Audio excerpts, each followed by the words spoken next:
ठीक है बच्चों, अब आ जाओ एक फिफ्थ वाला, ये भी लास्ट है, एक बार देख लेते हैं। फिफ्थ में क्या बोल रहा है, f of x is equal to 1/x² + 1। अगर मैं बोल रहा हूँ कि इसका डोमेन निकालो, तो डोमेन निकालने के लिए तो कोई प्रॉब्लम ही नहीं है। डोमेन क्या हो जाएगा, सीधे आर, लॉजिक से। क्यों? बिकॉज डिनोमिनेटर कभी नहीं ज़ीरो होगा। x² जो होता है ग्रेटर दैन इक्वल्स टू 0 होता है for all x belongs to r। तो अगर 1 ऐड किया ना हमने दोनों side, greater than equals to 1 for all x belongs to r, तुम यहाँ पे x² + 1 का जो वैल्यू होगा वो या तो 1 होगा या तो 1 से बड़ा होगा, कभी छोटा नहीं हो सकता। तो 0 होने के लिए इसे तो 1 से छोटा होना पड़ेगा ना, बट ये तो 1 से कभी छोटा हो ही नहीं सकता। इसका क्या मतलब है कि डोमेन आर हो जाएगा। हमें तो उसी x को देखना है ना जिस x के लिए डिनोमिनेटर 0 हो जाए। ऐसा x तो बना ही नहीं है, ऐसा दुनिया में कोई x बना ही नहीं है जिसके लिए x² + 1 0 हो जाए। देख लो, सपोज दैट तुम 0 करने गए, x² + 1 को तुमने 0 किया और तुमने सोचा कि यहाँ से मैं उस x का वैल्यू निकाल लूँ जिस x पर x² + 1 0 हो जाए, और फिर उस x के वैल्यू को मैं रियल नंबर से हटा दूंगा तो फिर वो डोमेन आ जाएगा। तो तुम अगर मान लो तुमने x² + 1 को 0 किया तो x² का वैल्यू आ गया -1। इधर हमें कैसा नंबर मिला, नॉन नेगेटिव। इधर हमें कैसा नंबर मिल गया, नेगेटिव। इसका मतलब ये जो हमें इक्वेशन मिला ना, इसे हम क्या बोलते हैं इंग्लिश में, एब्सर्ड। एब्सर्ड का मतलब क्या होता है, मीनिंगलेस, जिसका कोई मीनिंग नहीं है। तो जब इस इक्वेशन का मीनिंग ही नहीं है तो इससे जो x का वैल्यू मिलेगा उसका भी कोई मीनिंग नहीं होगा। तो ये ऐसा मीनिंगलेस इक्वेशन क्यों मिला हमें, बिकॉज हमने x² + 1 को 0 के इक्वल कर दिया, यहीं पर ये इक्वेशन एब्सर्ड हो गया। तो आगे अगर फर्दर तुम इसे मैनिपुलेट करोगे तो तुम्हें एब्सर्ड रिजल्ट ही मिलेगा। ठीक है, ये बात सब क्लियर होगी आपको। ये था हमारा पेज नंबर 25। ठीक है बच्चे, अब आ जाओ नोट नंबर 10 में। नोट नंबर 10 क्या बोल रहा है तुम्हें, ये ऑलरेडी मैंने व्हाट्सएप पे जो हमारी इंटरेक्शन होती है ना, उस पर ऑलरेडी मैंने बता रखा है, बट फिर भी कुछ बच्चे हैं जिनको कोई कंफ्यूजन रह गया होगा तो वो समझ जाएंगे।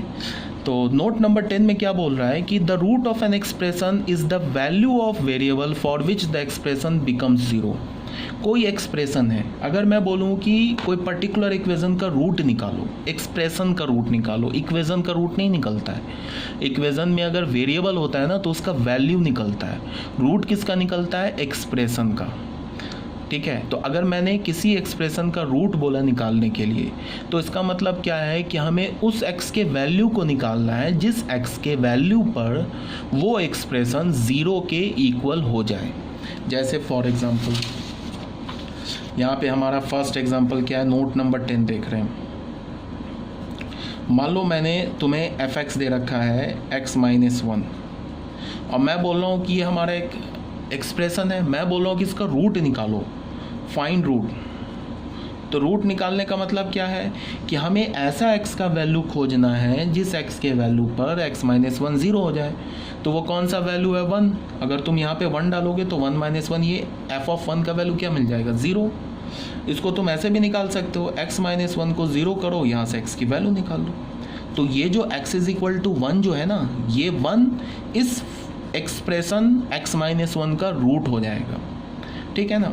अगर मैंने सेकंड में तुमको लिया f of x is equal to x² - 9 लिया, और मैंने बोला कि उस x के वैल्यू को निकालो जिस x के वैल्यू पर मैंने बोला कि find the root of this expression. तो फिर क्या मतलब हो गया कि हमें वैसा x का वैल्यू निकालना है जिस x के वैल्यू पर x² - 9 का वैल्यू 0 हो जाए। तो सिंपल IQ से क्या होगा, x = ±3। कैसे निकाला, हमने x² - 9 को 0 कर दिया।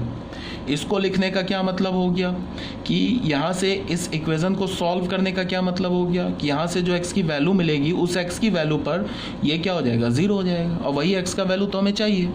तो हमने यहाँ से क्या लिखा, x² = 9, तो यहाँ से हमें x का वैल्यू क्या मिल गया, +-3।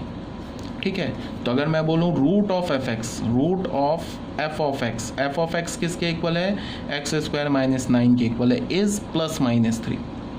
ठीक है बच्चे, अब तुम इसको ऐसे भी देख सकते हो, चेक कर लो, f ऑफ 3 डालो, f ऑफ 3 क्या होगा, 3² - 9, ये क्या हो गया, 9 - 9 0।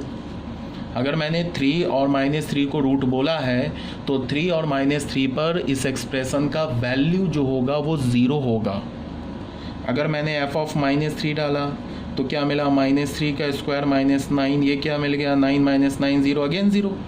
अगर मैंने f ऑफ 4 डाला तो क्या मिल गया हमें, 4 स्क्वायर -9, 16 - 9 7, नॉट 0। तो यहाँ से हमें क्या पता चला, x is equal to 4 is not the root of the expression fx is equal to x square -9। ये बात है क्लियर? तो यहाँ भी क्लियर होगा। अब जैसे ये देख लो, एक्स स्क्वायर प्लस 1 का हमें क्या चाहिए, रूट चाहिए। तो फिर हमने एफ ऑफ एक्स को 0 किया तो एक्स स्क्वायर का वैल्यू हमें क्या मिल गया, -1, तो नॉट पॉसिबल। अब मैं अगर बोलूँ कि एक्स स्क्वायर प्लस 1 का रूट क्या है तो तुम क्या बोलोगे, ये नहीं बोलोगे कि ये तो क्वेश्चन ही गलत है, क्वेश्चन रॉन्ग है। क्यों क्वेश्चन रॉन्ग है? बिकॉज रूट तो हमें मिला ही नहीं। देखो एक बात हमेशा याद रखो, मैंने ऑलरेडी पहले भी बता रखा है कि क्वेश्चन कभी रॉन्ग नहीं होता। अगर तुम्हें बोल रहा है ना कि find the value of x और तुम कैलकुलेट करने गए तुम्हें एक्स का वैल्यू नहीं मिला तो तुम ये नहीं बोलोगे कि क्वेश्चन इज़ रॉन्ग। अगर तुमने क्वेश्चन बोला रॉन्ग तो इसका मतलब है कि तुम रॉन्ग हो, क्वेश्चन रॉन्ग नहीं है। अगर तुम्हें बोला है कि find the value of x और तुमने कैलकुलेट किया तुम्हें एक्स का वैल्यू नहीं मिला या मिल गया एक्स इज़ नॉट डिफाइंड, तो हमारा आंसर क्या होगा, there does not exist any value of x. ये हमारा आंसर होगा। क्वेश्चन जो है वो करेक्ट है, ठीक है। तुम्हें बोल रहा है ना find the value of x, ठीक है, तो एक्स का वैल्यू निकालो, तो एक्स का वैल्यू नहीं मिला तो तुमने आंसर क्या दिया, वैल्यू या values of x does not exist. ये हमारा आंसर होगा। क्वेश्चन कभी गलत नहीं होता है, क्वेश्चन मिसप्रिंट हो सकता है, ठीक है, बट क्वेश्चन कभी गलत नहीं होगा। अगर तुम्हें कभी भी ऐसी फीलिंग आ रही है ना कि क्वेश्चन गलत है तो 1-2 बार खुद उसको ध्यान से देखो, क्वेश्चन गलत नहीं होगा, ठीक है। तो यहाँ पे क्या बोला, not possible in the set of real number, ये तो पॉसिबल नहीं है रियल नंबर पे। तो अगर डोमेन की बात की जाए तो यहाँ पे मैंने क्या बोला, अच्छा देन फाइंड इट्स रूट, तो डोमेन मैंने लिख दिया। इसे आप अपने PDF में करेक्ट कर लेना। क्या बोलोगे यहाँ पे, आंसर हमारा क्या होगा, roots does not exist. Root जो है एग्जिस्ट नहीं करता है। DNE का मतलब क्या हो गया, डज नॉट एग्जिस्ट, ठीक है। अब यहाँ पे फिर एक छोटा सा और पॉइंट है, किसी एक्सप्रेशन का साइन डिस्कस करना। कौन सा साइन, SIN वाला साइन नहीं, SIGN वाला साइन, ठीक है। SIGN का मतलब कि वो कोई एक्सप्रेशन कब पॉजिटिव होगा कब निगेटिव होगा ये हमें डिस्कस करना है, ठीक है। किस x के लिए पॉजिटिव होगा किस x के लिए निगेटिव होगा ये हमें डिस्कस करना है। तो इसको भी थोड़ा एक बार ध्यान से देख लेते हैं। सपोज दैट हमारे पास ना एक एक्सप्रेशन दे रखा है, जैसे मैं बोलूँ साइन स्कीम बोलते हैं, sign scheme of f of x is equal to x - 5। इस एक्सप्रेशन का हमें साइन स्कीम चाहिए।